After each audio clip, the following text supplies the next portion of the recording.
Hi there. Are you free?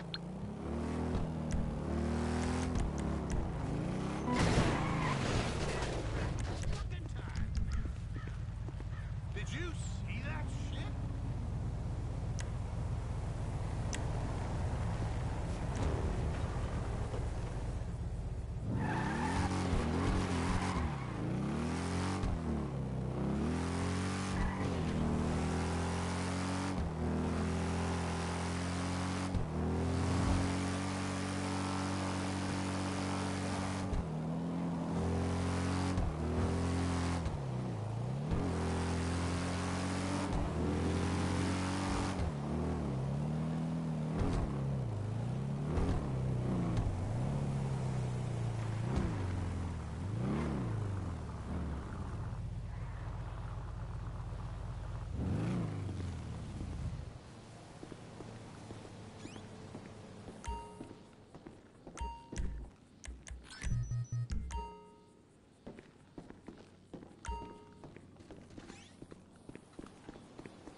This lot has civilian access. Welcome them on base.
See you later. Need anything? Okay, I'm on it. You know where to find me. You're fine, right?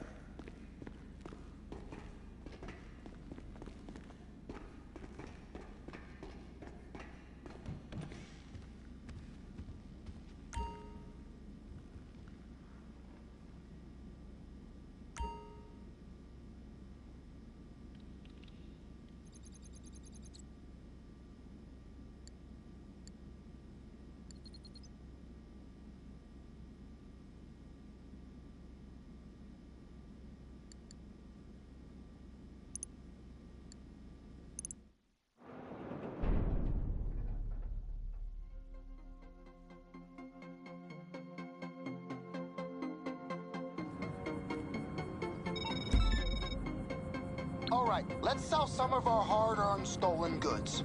Our buyer is a little skittish and wants these deliveries scattered off the beaten path. Once you make the first drop, you'll get the next location, okay?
Well, the buyer is impressed.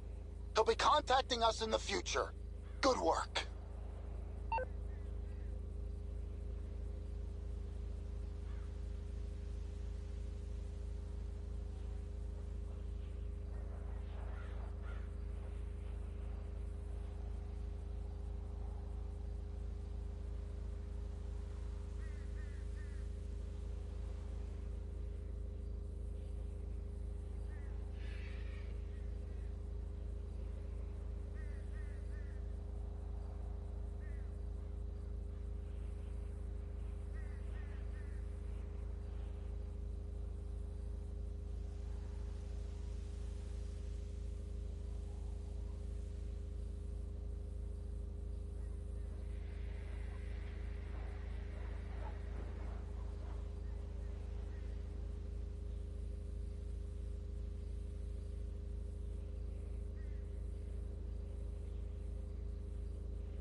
Okay, this should be about as simple as it gets. The store knows you're en route.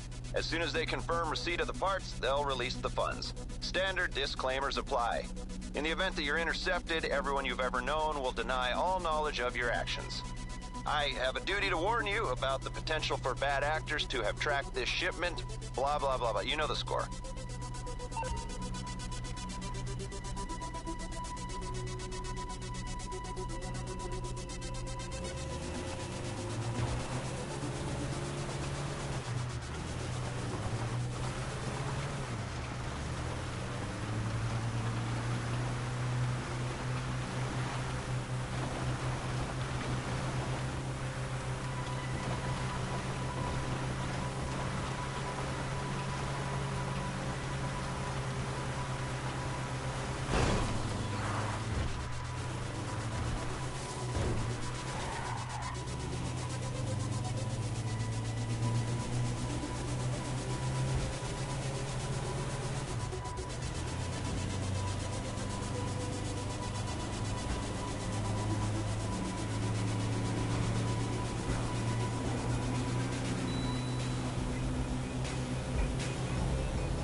Why, hello, how you doing? How can I help? I take it this isn't purely a social call. Of course not. You're in trouble and you need my help. No problem.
What you need, boss? Some wheels? I can bring them round.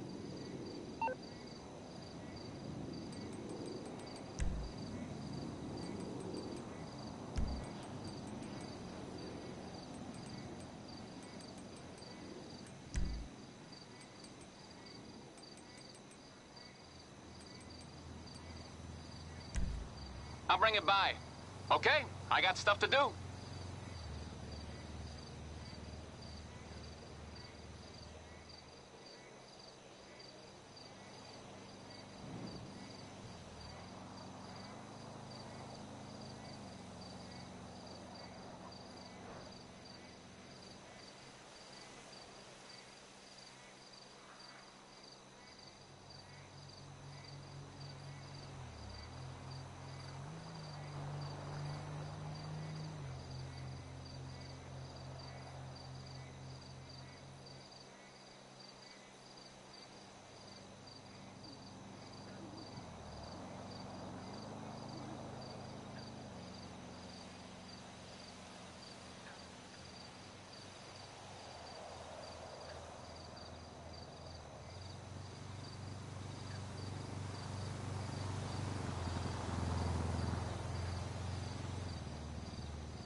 Hey, what's up? Yep. See you later.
Did I just sweat on you? I'm sorry, I'm dripping.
Hey, so,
right, bring the car in. We'll salvage the parts and get paid in no time.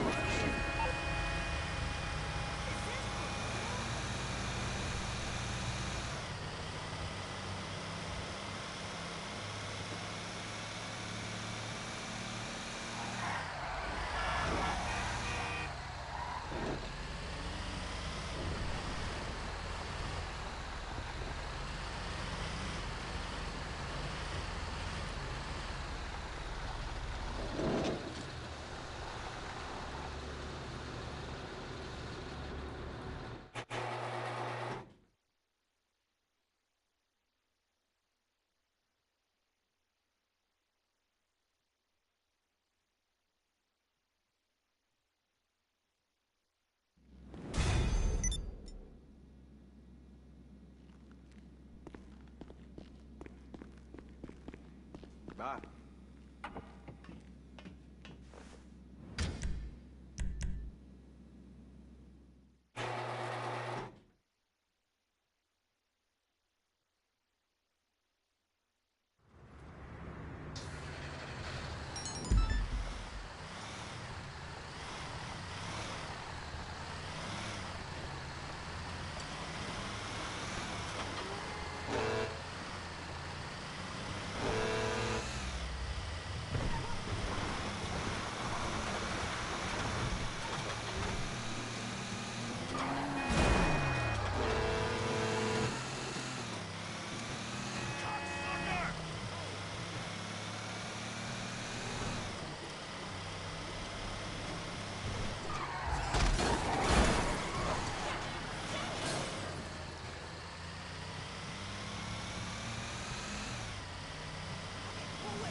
Almost here? Nice! We can get the car ready to be disassembled, which means payment won't be far behind.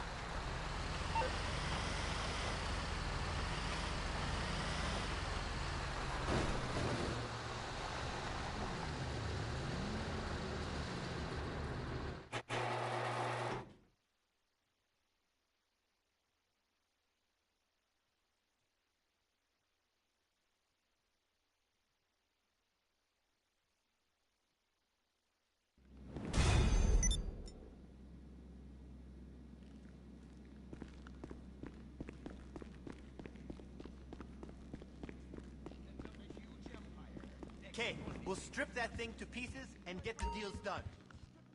Spoiling, dumping toxic pollution and marketing tobacco.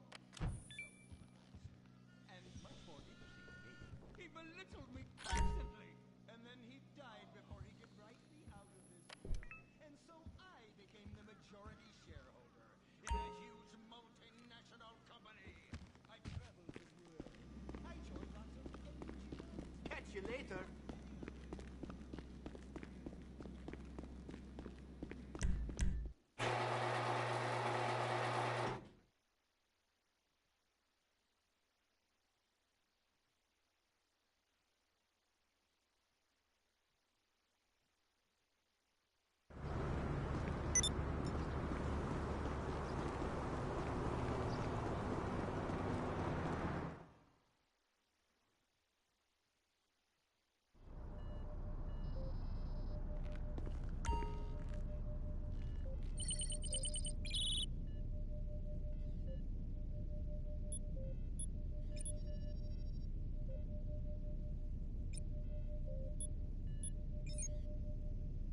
Okay, you're going to steal a diamond shipment from Vangelico Fine Jewelry.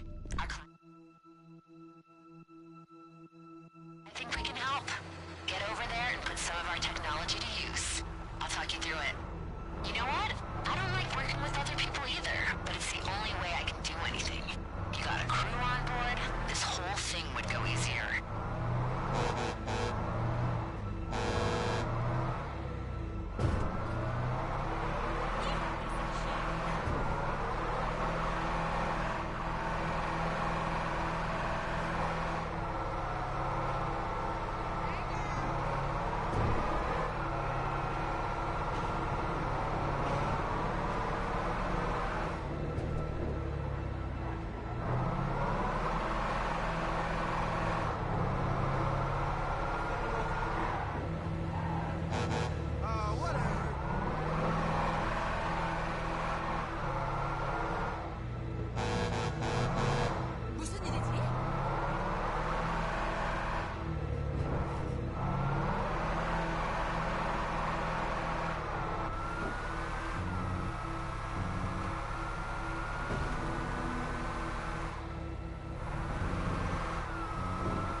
Looks like you're coming up on the jewelers.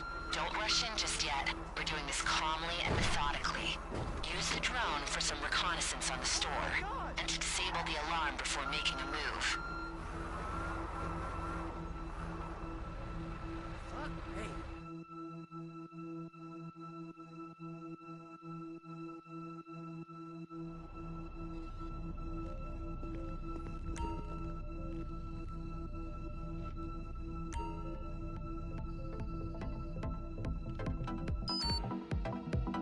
Okay, now fly into the store. You're looking for a small control panel on the wall that controls the alarm system. The blueprints I've downloaded show the panel in the office on your left as you go inside. Deactivate it, and you'll have a short window to get the case without worrying about any outside interference.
don't lead any police to the drop-off.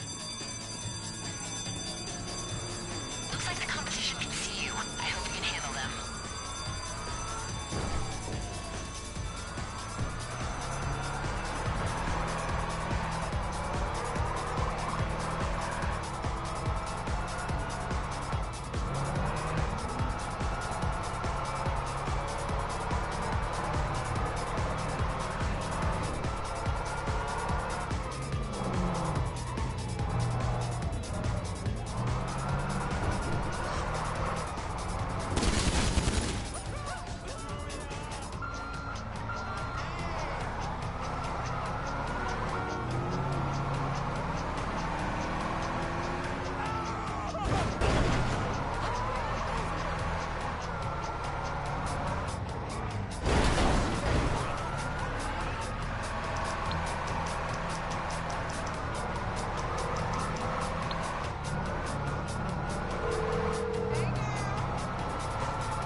What's up?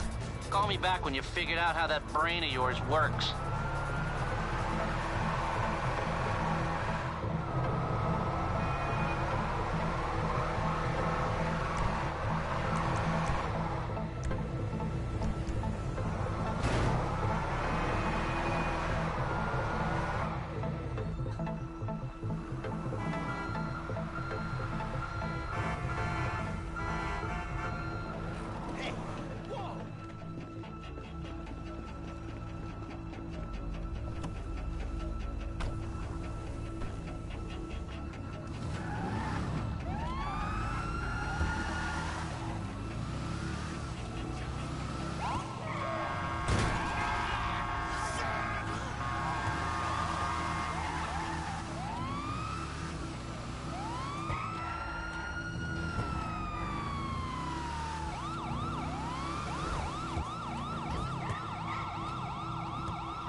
job. Your payment should be in your account now.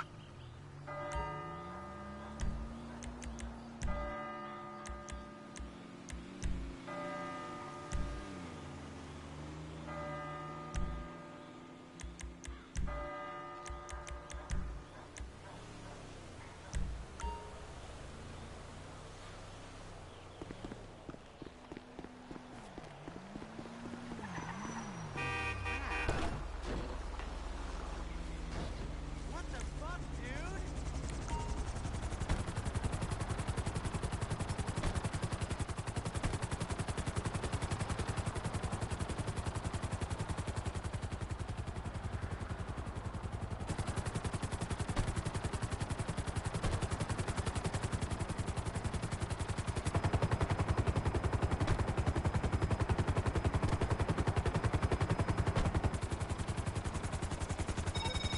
Listen to me.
Capitan, I think Mr. Rubio must be missing us, yes?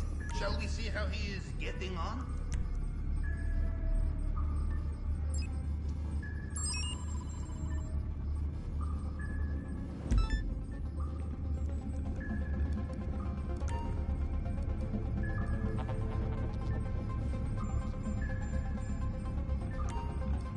And who heading, Capitan?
journey south, but you are familiar by now, yes? There will be clothes on the plane. I suggest you change on the way. And leave your weapons on board.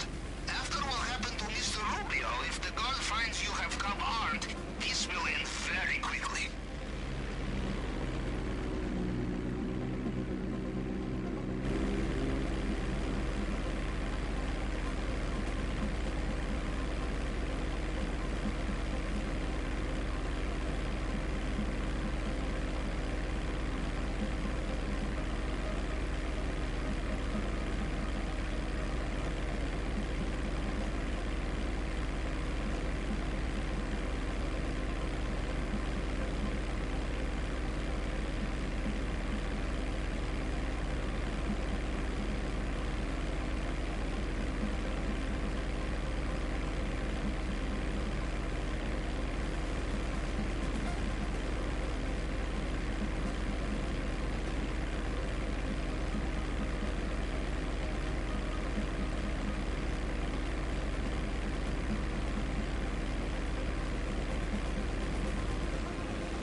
Paren, esperen ahí. Why can't you assholes be on time for once, eh? Arms out, let's go.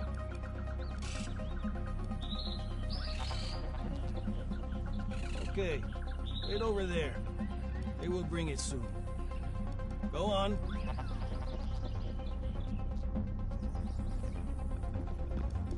Once you leave the airstrip, do not let the guards get a good look at you.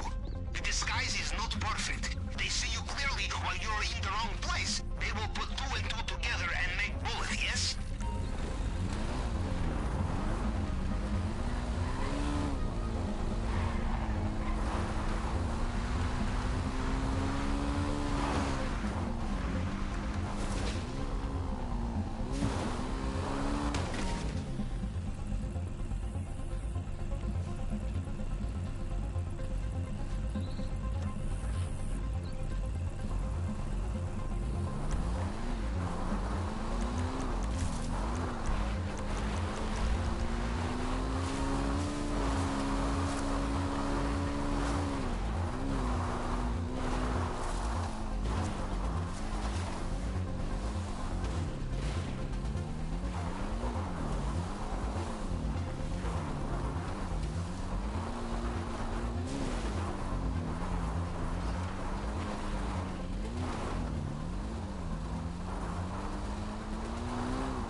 you will need to look around.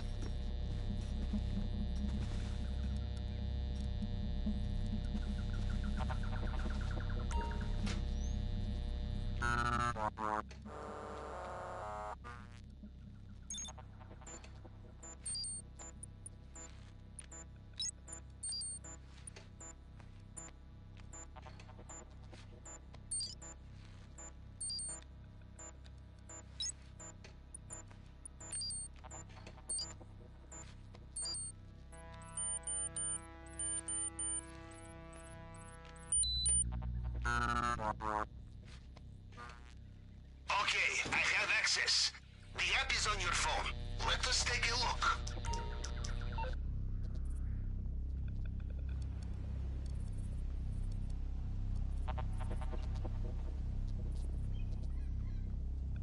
Let's have a look in the vault room, in the basement.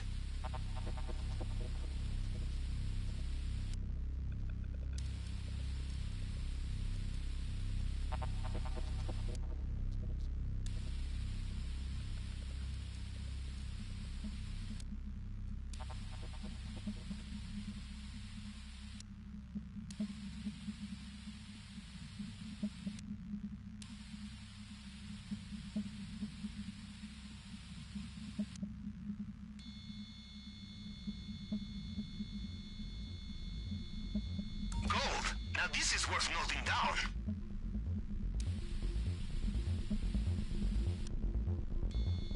Hard cash? Always welcome. I will mark location.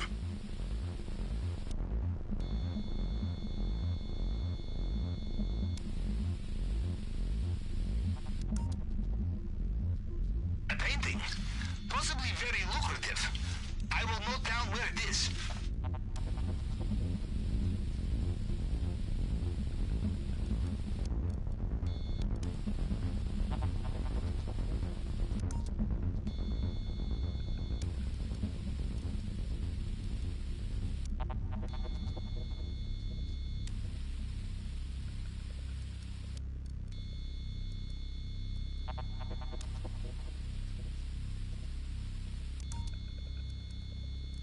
Okay, position locked.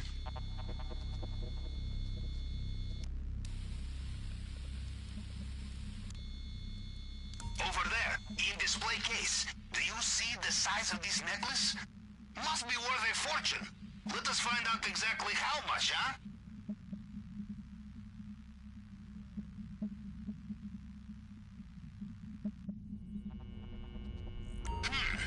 Getting through the case will be a challenge. Use the wrong tool and you destroy what is inside. I will do some research. Remember, you are not a pack mule. There is only so much you can carry. You want more? Bring friends.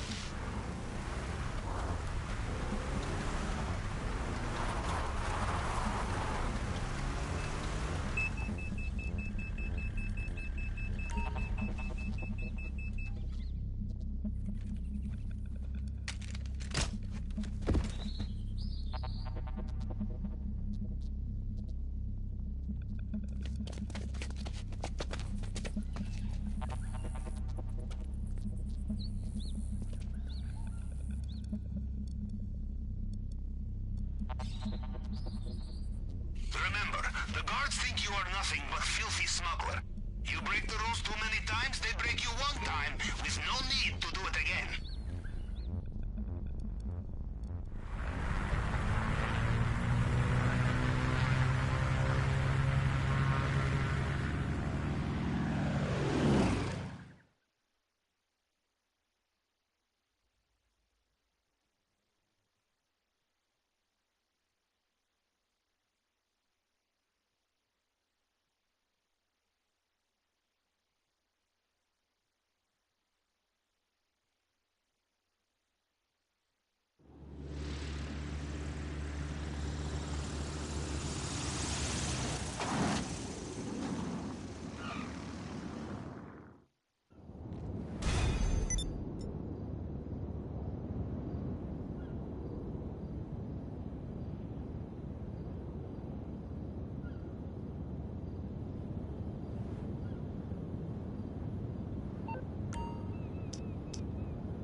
to the island, too. You can never be too familiar.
Welcome back, Capitan.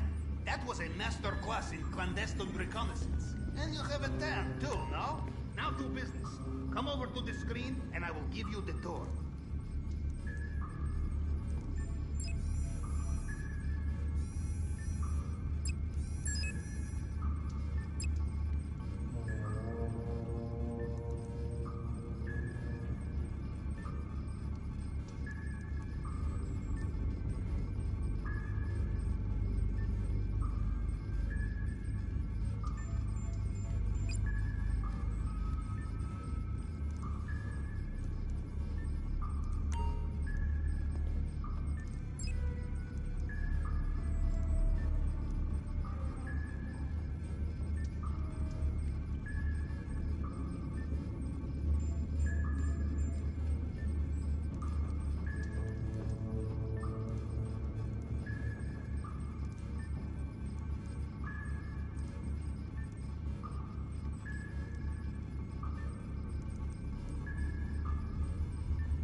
You get used to it down here, yes?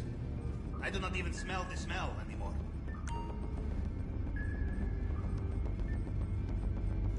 You wish to set course, Capitan?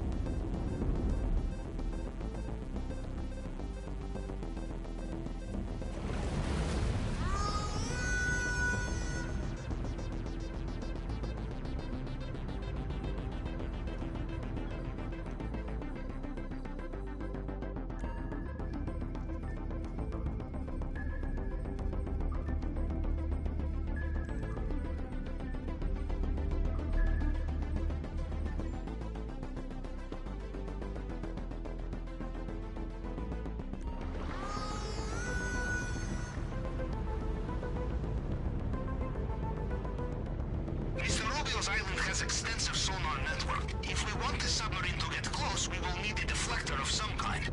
This kind of thing is military tech, but luckily, this is America, so of course there is private company with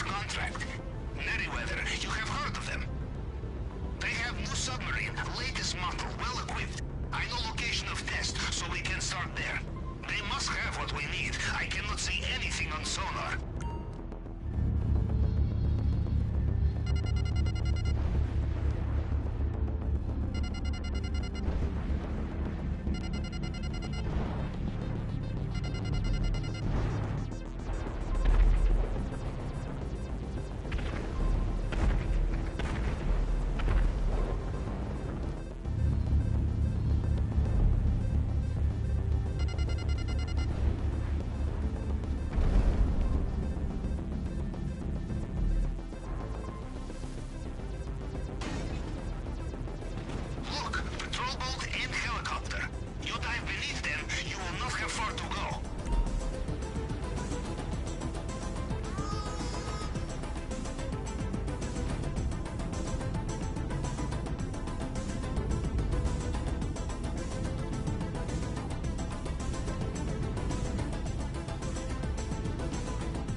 How are your feet? Fine.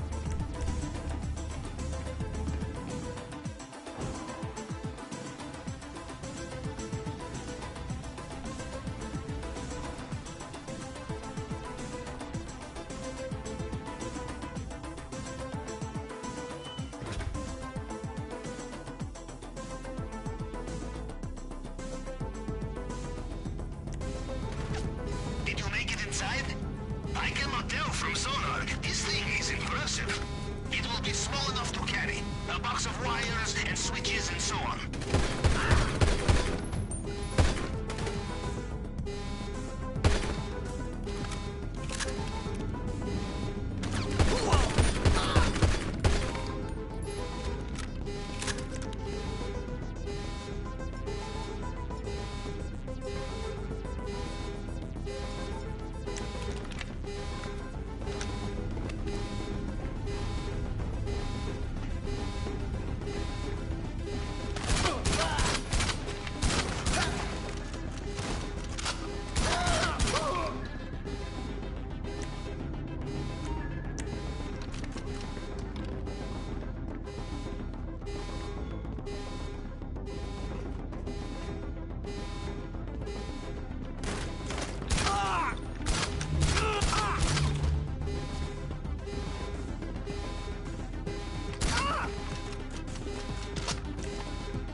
this way for necklace, huh, Capitan? Well, for this, and to see if we can.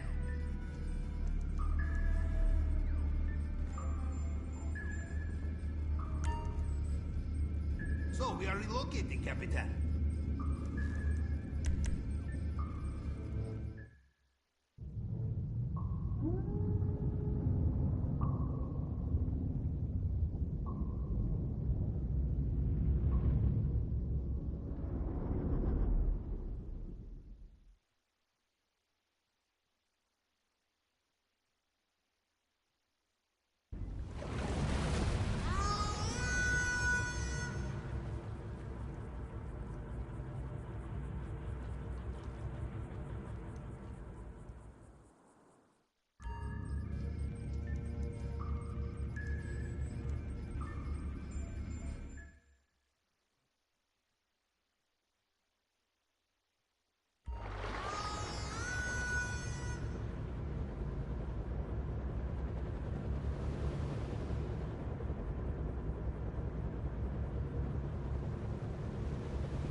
A little this one, a little that, a little yeah.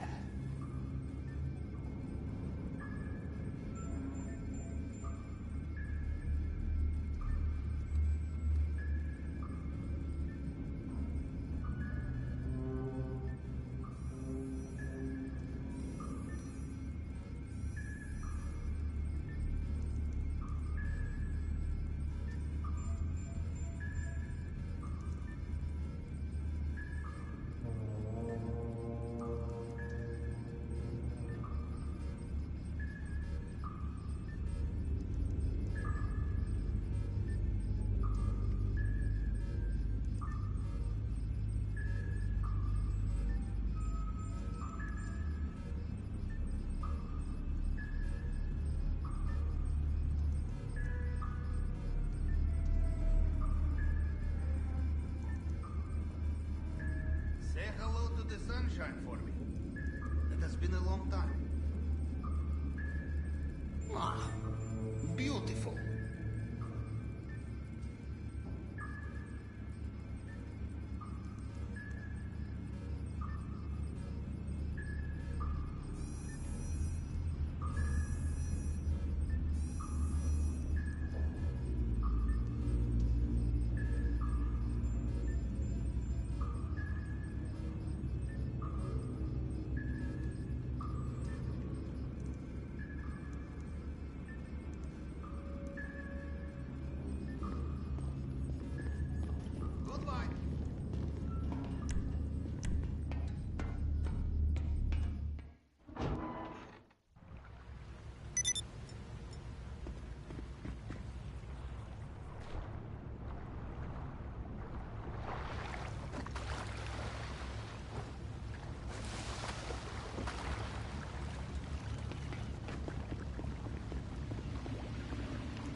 one and only.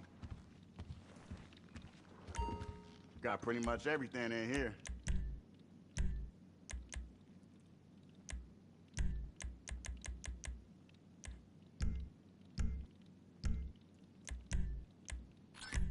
Hey, let me know if you have any questions.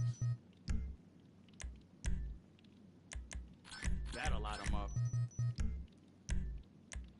Nice.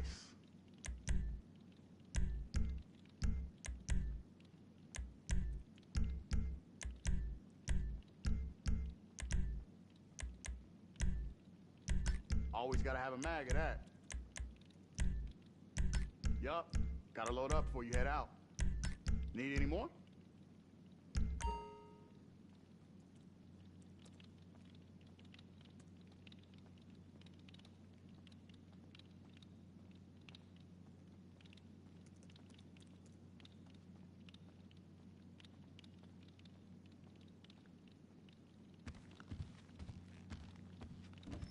Keep your eyes open.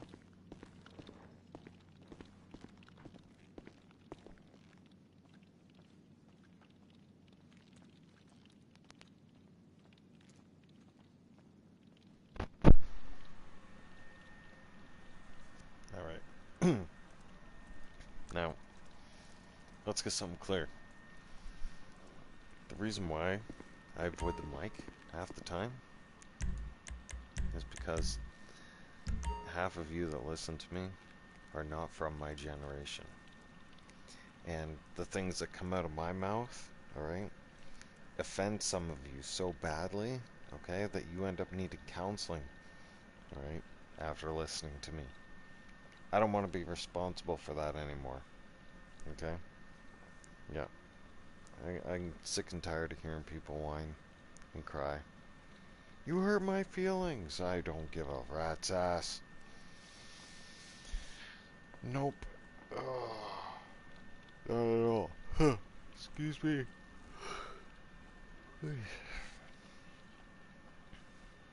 Nope. Why would I? If I hurt people's feelings, so be it. When you look at how upside down the world is, I picked a hell of a time to get sober. You know that? I'm looking around and I'm going, I really understand why people are drinking right now. I do. I understand why people are just, you know, they don't give a flying no more. Right? Me though, I keep my faith. God's always in my heart, so I stay sober each and every single day. It's a new day. It's another day. I got this. I mean, hell, I did have a little bit of a mental struggle earlier this morning. Thinking to myself, oh, it's Friday. I could... Wait a second. No, you can't. Right? I did. I almost had that little thought in my mind. Well, I did actually. Right? I thought to myself, it's Friday. It's a nice, beautiful sun. No, don't even think about it. Have to stop myself right there. Right? Why? Too? I'll let you guys know. Because there's no self-control with me. So, it's like, nope. Because if I think it's okay to, you know, start drinking today, guess what? Tomorrow's Saturday. Why not drink the rest of the weekend? There will be another excuse. I'm not even kidding you. It would just spiral. Just like that. Next thing you know, the progress that I've made up until now basically will get crapped out into the toilet bowl and hit the flush button and watch it go down the circle.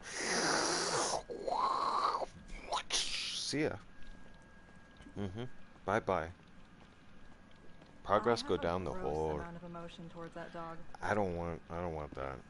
I really don't. I'm really sick and tired of over, I don't know, last 4 years watching my progress go down the toilet each and every time I'm close or I'm on the path, and I think to myself, oh well, you know, I'm like, it's okay to just, you know, I'll pick something out of the blue. I don't know what to pick out. There's a list, but I literally will go down the list. I'll make an excuse. I used to anyways. That's what I mean. Like I would, like, just, for instance, okay, when I was first getting sober and trying to get on this path, I would get in a couple weeks in and look out on a beautiful day like this, especially with it being summer. It's just right around the corner, right? Crisp blue skies, beautiful day outside, and I know it's going to be nice warm weather. I think to myself, nice cold beer, some nice cold ones, would be great today, just for today.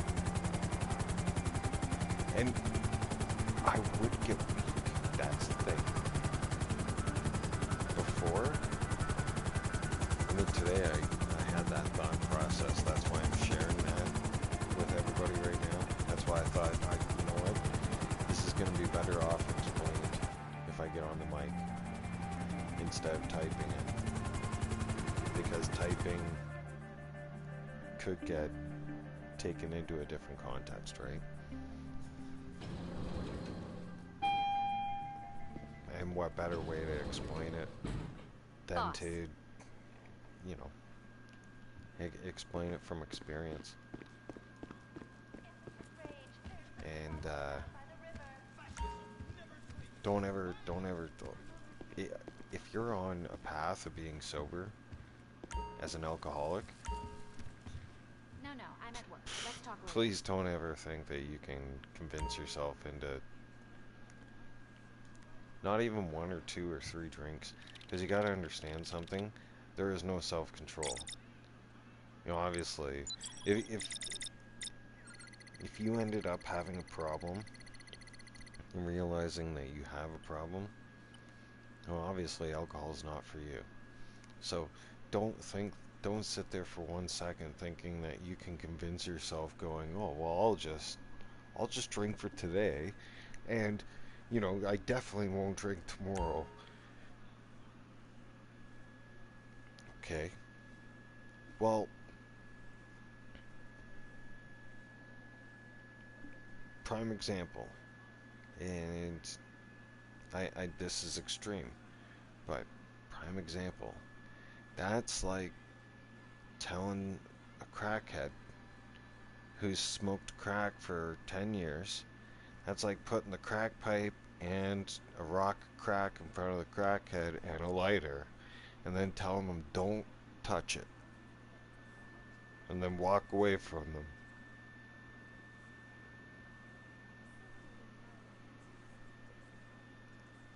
You're setting that person up for mental failure, because that person's gonna stare at that and be mentally fucked. Sorry, my language, but they're gonna end up being in a mental struggle, right? They're gonna look at that and be like,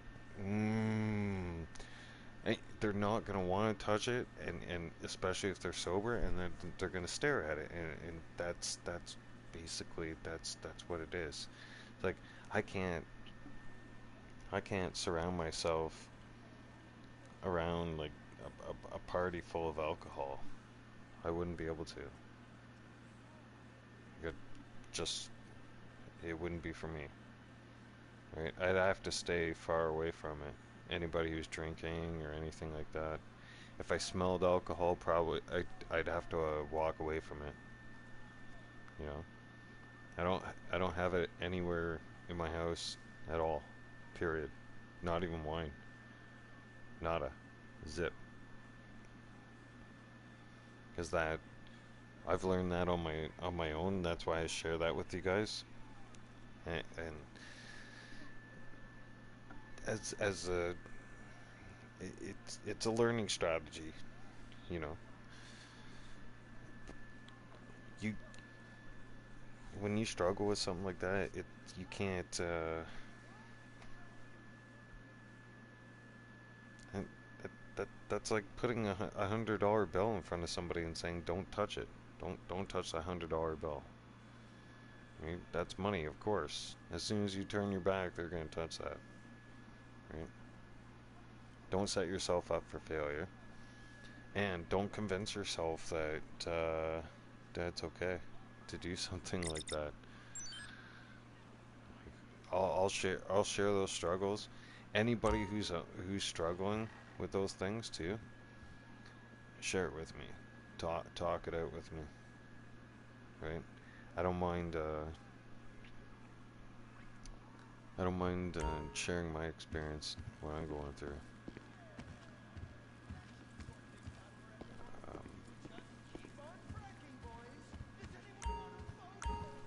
Because no one's perfect.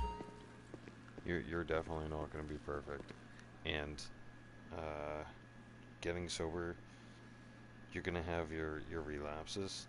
I had my relapses, I don't know, like 6 or 7 of them, I think, over 4 years. Has it been now? Yeah, 4 years. So we're coming up on July, so it'll be 4 years. So it's about time too. So it's awesome. And I'll tell you also, each day it gets easier and better, a lot better. But when I was thinking about it this morning for a second, for that split second, it was like, I don't know, maybe a good 10 seconds, where it passed my mind, and I thought, oh, it's because I was watching the sun come up. It was beautiful this morning, and I'm thinking, it's gonna be a beautiful day. Nice, beautiful day to enjoy some cold ones. And I'm like, wait a second, hold on. What? No. No. Absolutely not. What? Flush this progress down the toilet and go right back at it all over again? I don't think so. No. No, that's a dumb idea. I reminded myself right like that. So, quickly smart myself up. I was like, you know how you're gonna fix that idea? I told myself, I went into the kitchen and I fixed myself a ginger ale, and I do a half and half. Do like 500 milliliters of pure lemon water. Right, so I'll cut 2 big size lemons. I'll squeeze them, and all that juice, put it into a juice pitcher, and then I'll fill that juice pitcher up with water, and those slices of lemon are also in there, and then I'll funnel it into a drink bottle, 500 milliliters of that, and then 500 milliliters of ginger ale, and the 2 of those combined makes for a really good drink. Like it'll clear out your insides. You can feel it clearing out your insides.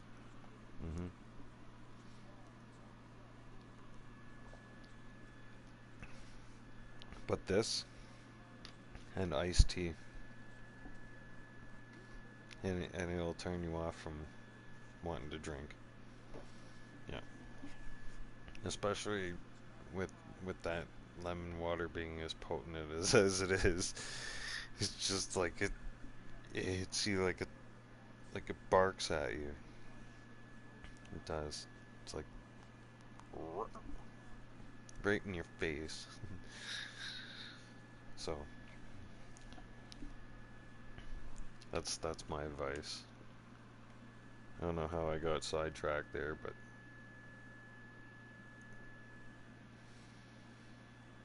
anyways, it's almost 7 o'clock in the morning here. It's Friday. I'm gonna do some more streaming later on. well, in a couple hours. I got shit. I'm sorry. I'm gonna try and curb my swearing. I have stuff to do. It's Friday. I do bacon and eggs on Friday for sure. And now that V mentioned the whole pancakes thing, I think I'm gonna include pancakes this morning too. Why not? Right? But instead, hey, you know what, V? I realized something. I'm out of. I'm usually like right on top of stuff like this. I'm somehow out of maple syrup. I realized, but hang on. I do have an alternative though. I do have what do you call that? Not a jar of honey anymore, because it used to come in a jar. The squeeze bottle of honey. So I don't have syrup any. I know. I checked the cupboard because I was curious when you were mentioning that pancake stuff. And then I was thinking to myself too, I'm like, where the hell do I even have it in the pantry? Nope. Oh, damn it, I don't. Nope. It'll definitely go on the list though. It's going on my Costco list. But I got that like expensive fucking squeeze bottle honey. That'll work. That'll do pretty good. And then, I'll vacuum my house quick times. That way I don't have to do it and touch it again until Monday. I won't have to fuck all week, or nothing all weekend. I'll be able to kick back, relax. Won't have to do nothing at all. Like I quickly dust the place too. I do that for Fridays and Mondays. That way, during the week too, that Tuesday, Wednesday, Thursday, you don't really have to do much cleaning. You don't have to vacuum. Really, I found it's kind of that perfect balance, Hit the place up on Fridays and Mondays. Right? That way you can burn through it quick times. I never have to spend a long time vacuuming that way either. Ever. I used to do the vacuuming once a week. I tried doing it once a week. Right? I found it takes too long. But if you do it twice a week, you can burn through it so much quicker. And I get other things done, like I'll run the dishwasher twice a week to sanitize the dishes. Right? And laundry gets done on Sundays. That way I don't have to worry about laundry during the week. Stuff like that. Because I'll have a chore to do on Sunday. That's it. You know that, V. What did I say last weekend? Last Sunday? What's small victory in life that you realize? When the last load of laundry goes into the dryer. Right? The last load of laundry comes out of the washing machine and goes into the dryer. You're like, that's your victory of the day on a Sunday. You're like, yes! Like, give me the trophy right now. I'm gonna hold that one above my head. Dun, dun, dun, dun, dun, dun, dun, dun, dun, dun, dun, dun. Like the Zelda, the Zelda song goes in the background as you hold up the trophy. And you're just like, yeah! The clapping in the background, everybody's cheering, right? Yeah, exactly. But then, an hour goes by and you hear that, "Bah!" And you're like, shit. Somebody's got to fold that. Damn it. And you realize that small victory has just gone right out the window. And it's like, well, that was short-lived. But then you realize, hang on. You pull, an ace in the back pocket, and you realize and you remember, I have clothes hangers in the closet. We're saved. We ain't folding shit. Nothing. You're welcome. Right? I gave up folding shirts long time ago. Long time ago. Yeah. They all, even my t-shirts, they all go in hanger. I don't care. You know, the only thing I fold is my pants, my underwear, my socks. That's it. That's it. Out. Everything else? Nope. Well, okay, timeout. The towel. I roll my towels. But that doesn't count as folding. Right? No.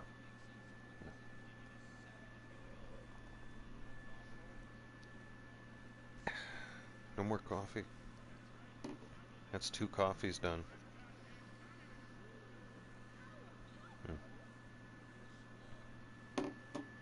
I need to make a new one. Well,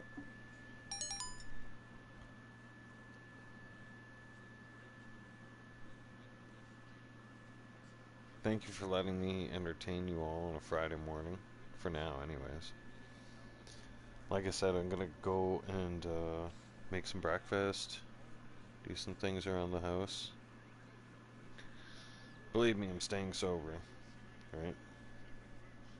Not gonna give in or do anything stupid this weekend. No. Alright? Everybody else can, but I'm good. This old man is staying on sober path. Also, I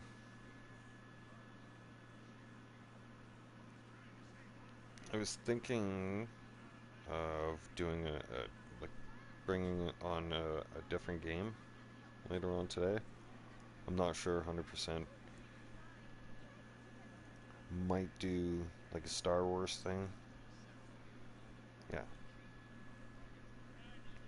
I've always been, I always like the space stuff. So, I'm looking into bringing on a different game this weekend. Introducing a different game this weekend. Yeah. And make it a weekend thing.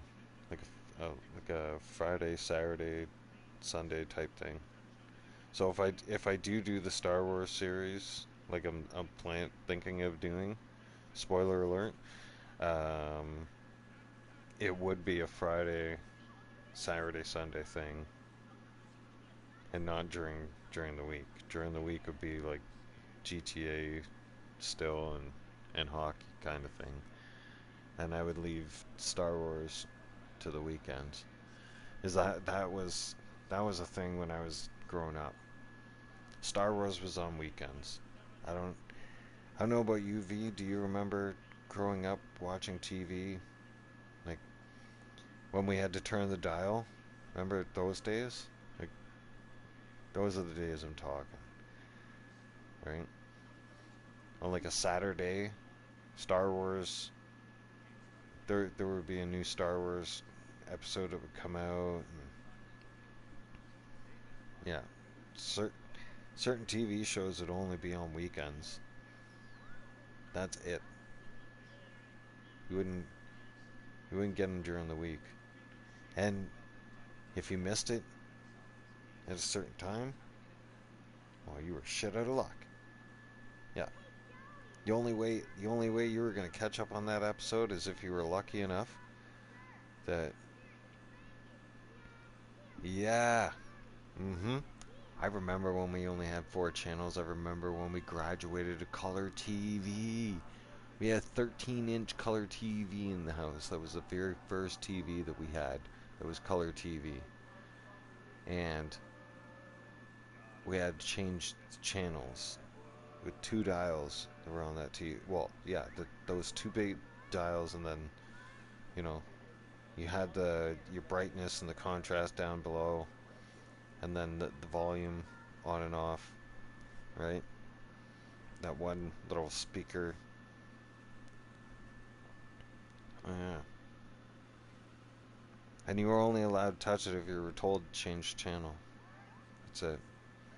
If you wanted to change the channel, you had to ask. You had Tony.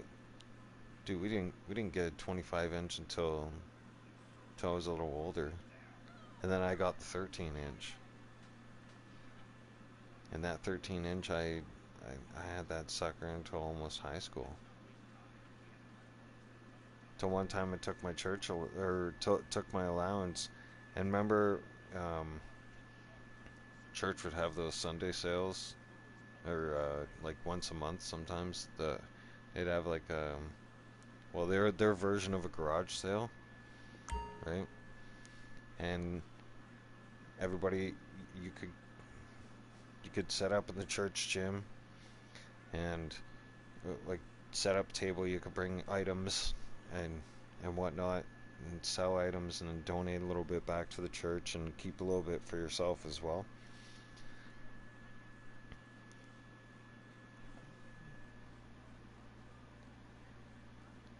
Oh yeah, I remember my grandfather did that.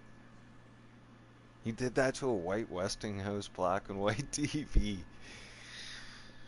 It's funny you mentioned that. And not only did he do that to a small, it was an ugly green and pale puke-looking color TV, and it was a white Westinghouse, black and white. And then he also did the aquarium with a floor model TV. Remember those floor model TVs? They were heavy as hell. Holy my God! Oh, you have to two-man that piece. There was no, and that TV was an all-in-one unit. That color TV would be right in the middle of this great wooden cabinet. V knows what I'm talking about. And there'd be a speaker on the left side, a speaker on the right side, and in the top of that cabinet, the very top of that cabinet, the lid would lift up, and there'd be a radio console and a record player. Okay, so you could play records as well, or you could listen to the radio. All right, the TV was not connected to the speakers. No, that would make sense, I know, but that wasn't how it worked back then. No, there wasn't even a. If you were lucky, there were some consoles that had an 8-track and a record player. Those were rare. Some of you don't even know what an 8-track is. Yeah, V knows what I'm talking about, see? That TV console, oh man. Some of you wouldn't know what real furniture is, because you've never moved furniture before in your life. See, I've moved furniture before for a living. I've moved people across the country. Right? I did household, and then did also commercial and special products division. Oh yeah, those things. Oh yeah, you can still play albums on those. I've seen some of those units, and I've moved some people who even have them cabinets in the crappiest of shape, but yet that unit will still work. All right. Yet you buy a brand new TV nowadays, and God forbid you run into the damn thing or bump into it the wrong way, or you're trying to clean it and you accidentally hit it or something, and all of a sudden the screen, the pixels inside the screen or whatever, the lines, all of a sudden you got a shitload of lines all over the place, and it's happened to me. And I'm just like, that's it. Like, it happened one time, With my ex. It was back in 2017 or 2018. And I looked at her and I'm like, yeah, I'll never buy a paper thin TV ever again. And I looked at her like that, and I was beyond irritated. Do you know what I'm rocking right now? In my room that I rock the PlayStation on. The old school Sharp Aquos TV. LCD. Yeah. 36 inch. Or it's a 38. I don't know. It's 30 something. But it's one of the Sharp Aquos one. It's an older one. Yeah.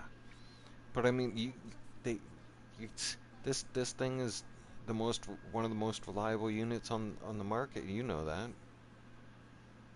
Like when we eventually had to go flat screen, these were the kind of flat screens. These were the Cadillacs of flat screens. When you and I watched technology start getting changed, like these HD TVs, they're the ones. Those 4Ks are not bad and stuff like that, but you get into like that as soon as you go into like that 4K and then 8K stuff and whatnot. The thinner the damn TV gets and the lighter it is, the shittier quality it is. I don't care what you can slap any name on the TV, it doesn't matter. Any old hat will tell you. Alright? Any person like myself or V will tell you. Sometimes the older technology is the technology that'll outlive you. Understand? You get what you pay for. And for that matter, they don't. You ever hear the old terms? I know some of you heard it when you were growing up as a kid. You heard your grandfather say it, because I know I heard mine say it, and I never ever paid attention to it up until about when I was becoming an adult, and I started having to buy products myself. And I remember hearing my grandfather say things all the time. Well, they're not making shit like they used to. Like, what is he talking about? Huh?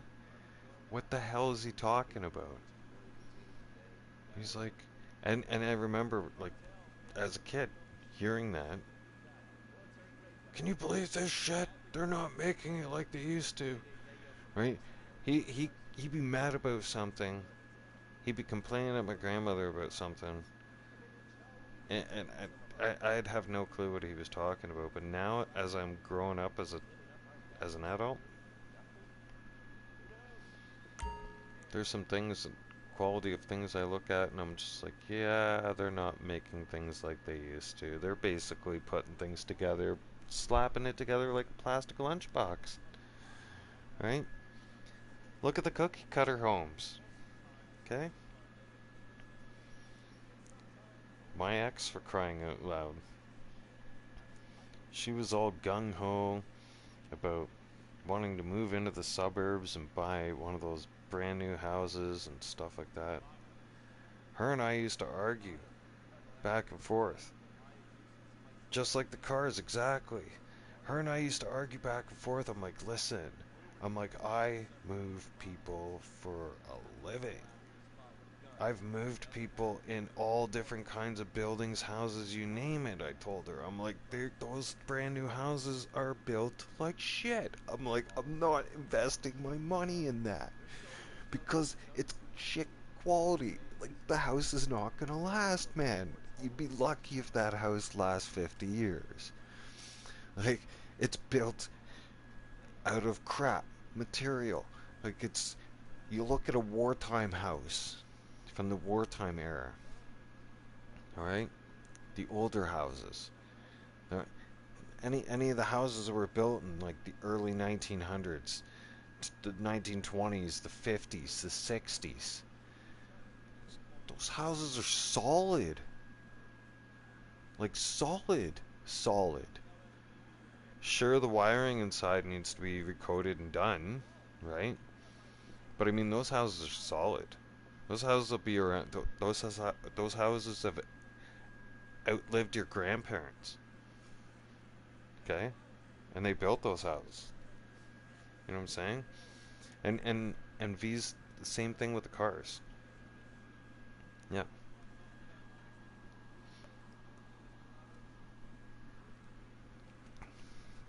I remember before we went through the recession shit and everything else, before 2020, and I had one of the older pickup trucks. I had an '07 F350 Harley Davidson edition diesel. Okay, it was a solid truck.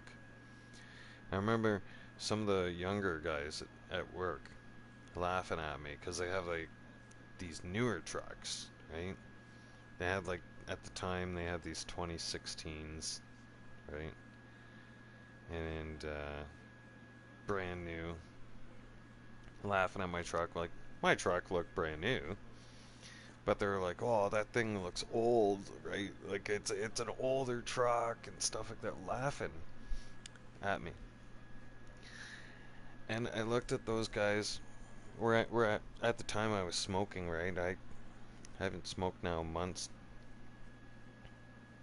And I says to them, you know, funny, you're driving around in your F-150s and they're brand new, but little do you know you're driving around in a pop can. And suddenly they stopped laughing, right? And the conversation got serious because they knew I was serious, and I had a very serious tone.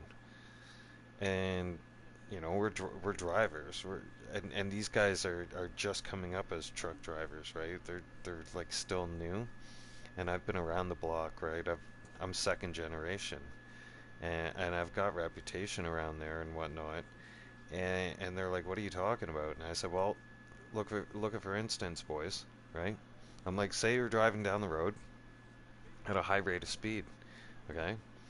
And you collide into somebody, okay? Well, you're basically going to explode, you understand? Because you're not solid. You're basically aluminum. You're very lightweight. The material that's made in your truck, have you guys looked at the material? And they're like, material? I'm like, yeah, do you know what your truck's made out of? And they're like, well, it's new. I'm like, you have no clue, do you? You have no idea what you're driving. You have no idea what your frame's built out of, or your panels. None of that stuff? No? I was like, you know what's gonna happen? If my truck hits your truck, I'm like, my truck's gonna basically drive right through your truck. Now, if you hit my truck, here's what's gonna happen. You're gonna dent my truck at max. And my truck, you're gonna, if you were to T-bone my truck, I told them, my truck will create your truck to be a write-off. Your truck won't survive. They're like, well, what are you talking about? I said, well, my truck's fucking solid. My truck's solid all the way around. Alright? I hit the panels with my fist. I was like, that's solid. I walked up to their truck and I hit the panel with my fist. I was like, that's hollow. Right? That's shit. I'm like, good luck with that. Right? And I silenced them. From that day on, they kept coming up to me and asking me questions, and they're like, so it really does, you know, I really should buy an older truck? I'm like, yeah, you really should. I'm like, do you value your life, and do you want to have kids, and you value your life of your kids and your family? Then yeah, then you're gonna want an older truck.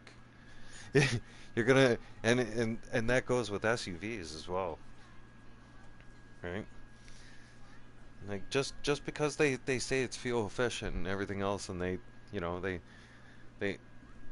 they have all this fancy technology, everybody, you know, and oh, it's gonna do this for you, it's gonna do that, and basically it'll wipe your ass for you, maybe even give you a blowjob, who knows, right?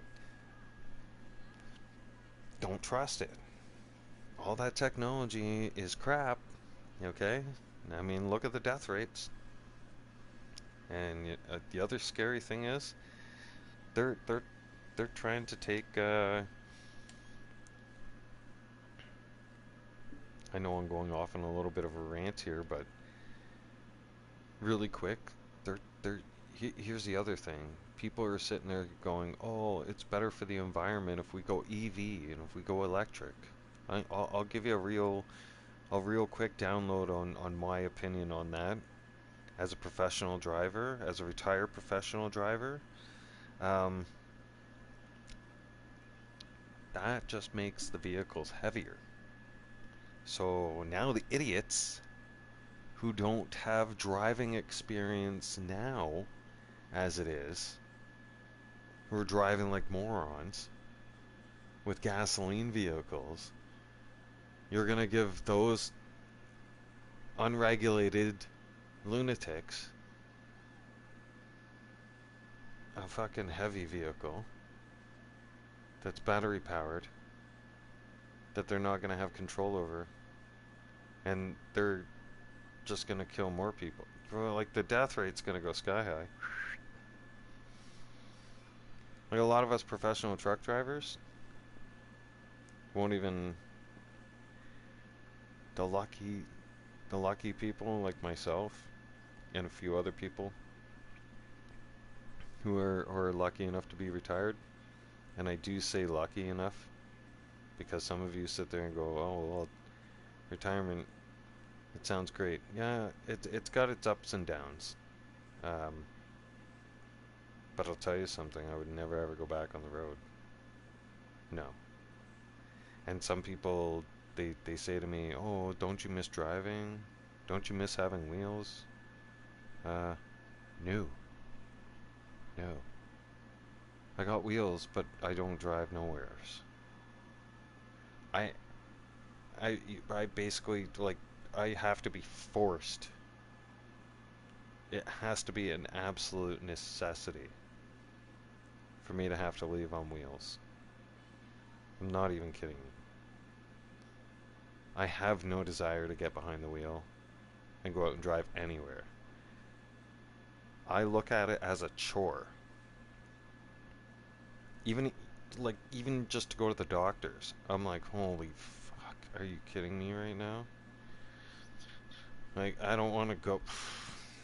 No, it's bullshit. I'm not even kidding you.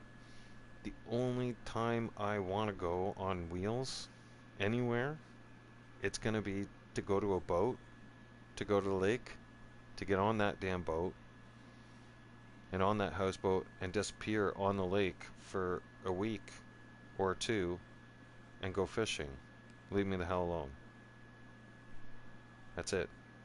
I don't want to drive across the country, visit here, visit there. That's your guys' dream. You know why that's your guys' dream? I'll let you guys know why that's your guys' dream. Okay? Because a lot of you guys chose the office life, the factory life, or whatever, you know, the indoor life. Okay?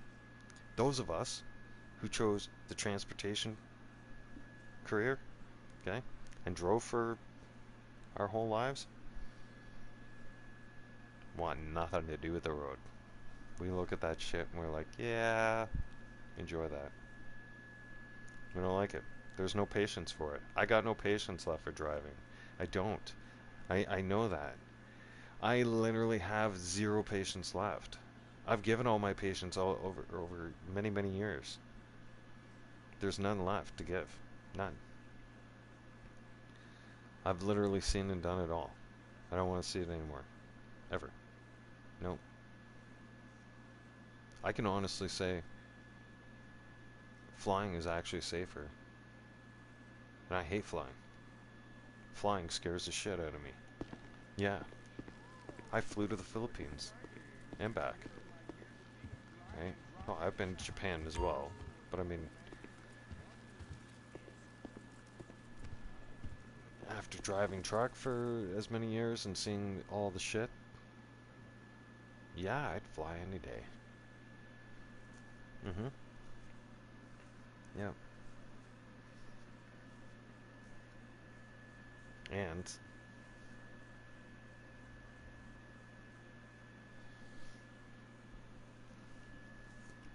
with the way when I was still driving before I retired and came off the road, it was getting bad with cell phones. Okay. I'm gonna say this real quick as before I sign off. It was getting bad with cell phones when I was coming off the road right before the Freedom Convoy. And that was when they were, you know, the whole vaccination bullshit was going on. And it was getting bad with cell phones then. And ever since, up until now, it's gotten even worse in the fatalities. I can't imagine. Well, actually, I've heard.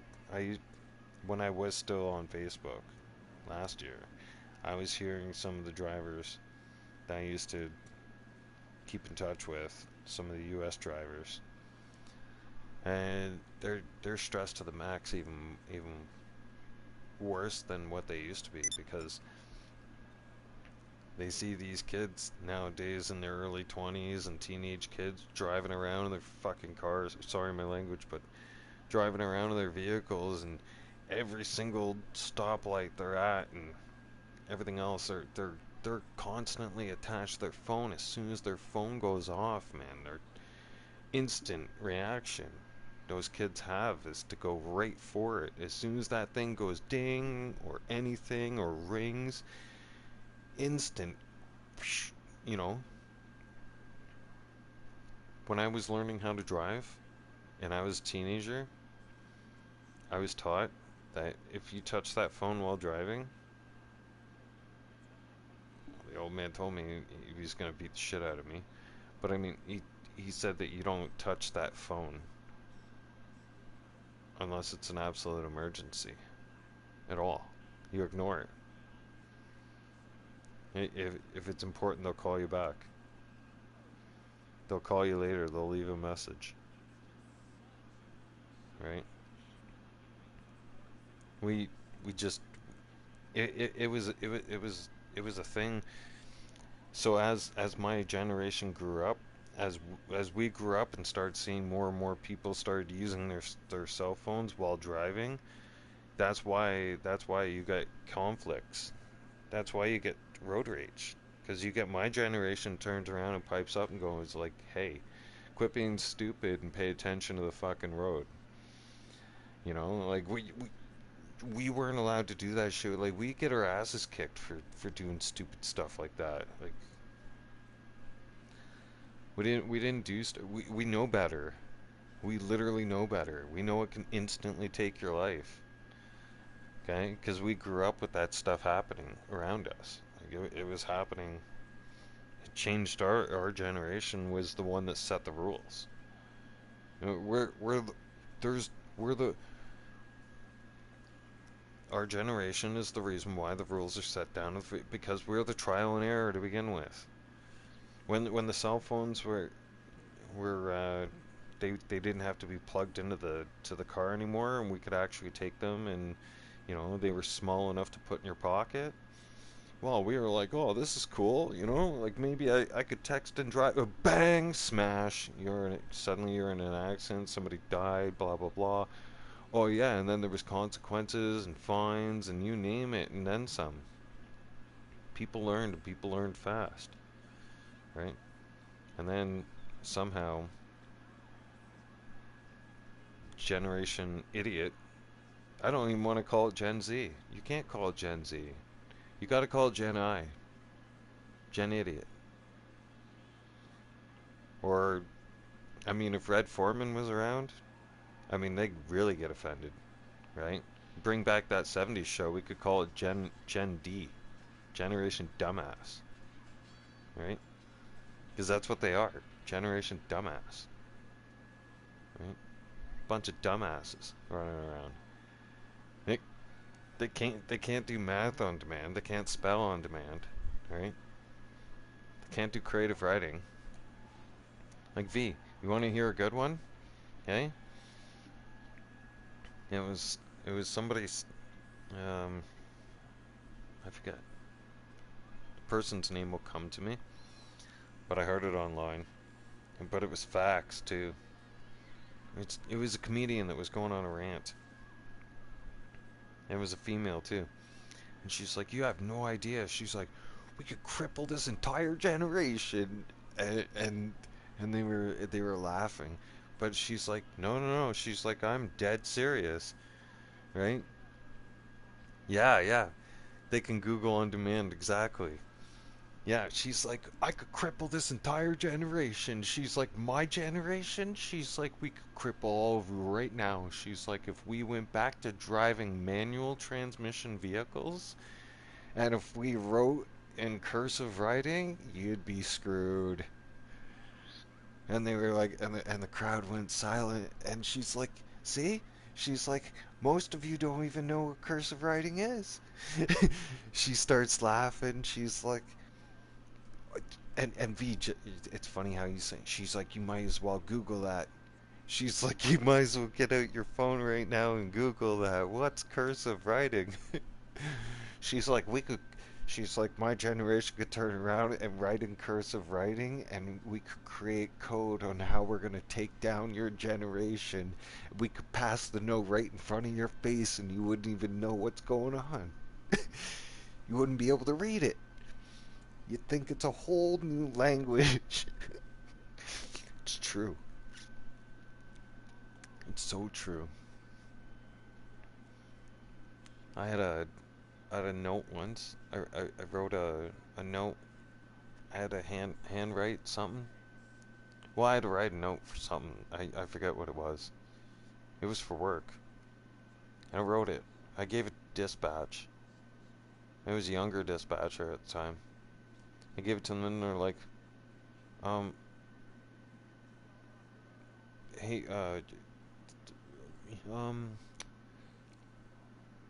what language is it? And I'm like, huh? And he's like, Shane, my dispatcher looks at me and he's looking at it, he's trying to say it very politely, right? He's very polite dispatcher. I'm watching him. He's scratching the back of his neck, and he's looking at it, and he's like, "Is this some kind of a joke?" I'm like, "No. What do you mean?" You asked me to write this out. You asked me to write out some. Oh yeah, it was an incident report for something, because somebody had hit my truck when I was parked, right? When I was loading. Some idiot had hit, like, you couldn't see the pylons and the four-ways and everything else and the loading ramps, but I mean, you know, some idiot had hit the truck, and I gave my accident report into dispatch, and I had done it in cursive writing. And it was just funny now that I think about it. Like, they're looking at it, trying to read it. And they're looking at me and looking back at the report and looking back at me, up at me, and looking back at this, and Shane's like, are you fucking with me right now? Like, he looks at me like that, like, is this some kind of joke? I'm like, what? No. What are you talking about? You asked me to write the report, right? That's what happened. He's like, yeah, but I need it in English. I'm like, the fuck it is in English, man? That's fucking. He's like, this isn't funny. I'm like, it is to me, man. I'm like, you go talk to your dad about that shit right now. I'm like, you go in your dad's office, because his dad ran the company, right? And his dad's old school. Like, his dad's one generation up from mine. His dad was a generation that used to beat my generation with the belt. I'm like, You go in your dad. That's a dope. And like some of the other drivers, you could hear them laughing, right? In the driver's room, because I said it loud enough everybody could hear it. I'm like, you go take that in, ask your dad what that says. Right? Your dad can make sense out of that. Fuck. That generation, I have no. You know what? I drove 6-speed Eaton Fuller transmission before I graduated, up to 10, and then some, and then some of these brats, they like, I'm trying to teach them how to, like, you know, go into second gear, like start out in second gear and all this stuff, right? I try and teach this one, no matter this younger generation, no matter what, like, idiot, keep putting the truck in first gear, even on flat ground, and when we're empty. I'm like, man, you're killing transmission, and kept using the clutch after second gear too. I'm like, listen, you're gonna burn your clutch, alright? His first car. That's how I learned how to drive too. I learned how to drive on a manual transmission. Yep. I learned how to drive on a manual there was no such thing. Automatic. Automatic with no offense. I know this is gonna sound feminist or sexist or whatever, but back then, back in our day, when I was a kid, an automatic vehicle was for women. Most men drove manual transmission vehicles. Even the pickup trucks. Yeah. I remember when pickup trucks were still manual. That's how old I am, damn it. Anyways, I'm out of here. I'm starving. Fuck, I'm hungry.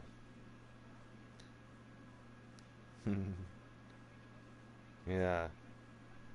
Oh man, they have no clue, V. We'll educate them, don't worry. Alright, I'm out of here for at least 3 hours. Give or take. Tops 3 hours. I'm gonna cook my bacon and eggs. See what kind of shit they're gonna feed us in the news today. And, you know, get a little bit of cleaning done so I don't have to do anything except for laundry on Sunday. Okay? So, thanks all for listening. It's been fun. It was a trip down memory lane.